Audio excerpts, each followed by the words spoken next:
Bhagavad-gītā, 2nd chapter.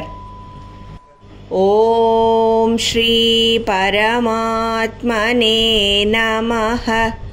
अथ द्वितीयोऽध्यायः। सांख्ययोगः। सञ्जय उवाच तं तथा कृपयाविष्टम् अश्रुपूर्णाकुलेक्षणं विषीदन्तमिदं वाक्यम् उवाच मधुसूदनः। श्रीभगवानुवाच कुतस्त्वाकश्मलमिदं विषमे समुपस्थितम् अनार्यजुष्टमस्वर्ग्यम् अकीर्तिकरमर्जुन।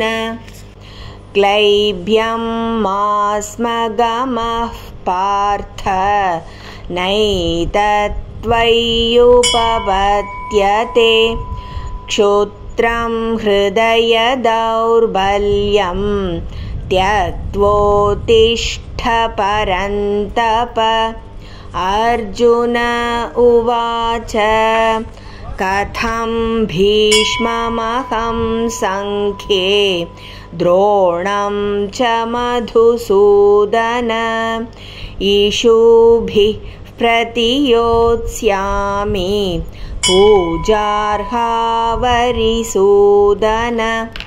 गुरून् हत्वा हि महानुभावान् श्रेयो भोक्तुं भैक्ष्यमपीह लोके।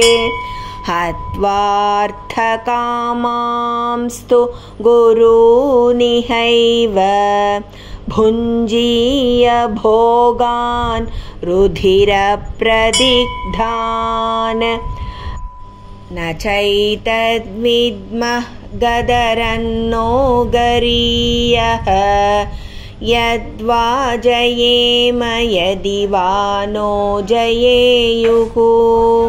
यानेव हत्वा न जिजीविषामः देव स्थिताः प्रमुखे धार्तराष्ट्राः।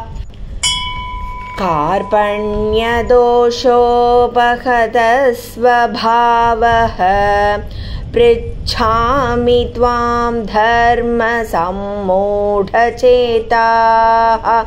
यच्छ्रेयस्यान्निश्चितं ब्रूहि तन्मे। शिष्यस्तेऽहं शाधि मां त्वां प्रपन्नम्। न हि प्रपश्यामि ममापनुद्यात् यच्छोकमुच्छोषणमिन्द्रियाणाम्। अवाप्य भूमावसपत्नमृद्धं राज्यं सुराणामपि चाधिपत्यम्। सञ्जय उवाच एवमुक्त्वा ऋषिकेशं गुडाकेशः परन्तप न योत्स्य इति गोविन्दम् उक्त्वा तूष्णीं बभूवः। तमुवाच ऋषिकेशः प्रहसन्निव भारत। सेनयोरुभयोर्मध्ये विषीदन्तमिदं वचः।